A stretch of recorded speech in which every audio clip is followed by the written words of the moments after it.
Hi everyone. In this quick guide, I'll show you the easiest ways to open the command prompt on Windows 10. Knowing this simple skill can save you time when troubleshooting or running system tasks.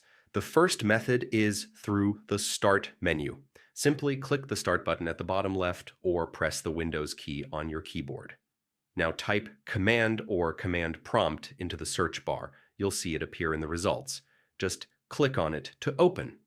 Another faster way is to use the Run dialog. Press the Windows key and the letter R together. In the Run window, type Command and press Enter. This will instantly open the command prompt. The command prompt is a powerful tool that can handle everything from quick IP checks to advanced scripting. By knowing both methods, you can choose whichever feels faster for you. And that's it. Practice these two methods until they become second nature, and you'll always be ready to launch the command prompt in seconds. Thanks for watching, and I'll see you in the next guide.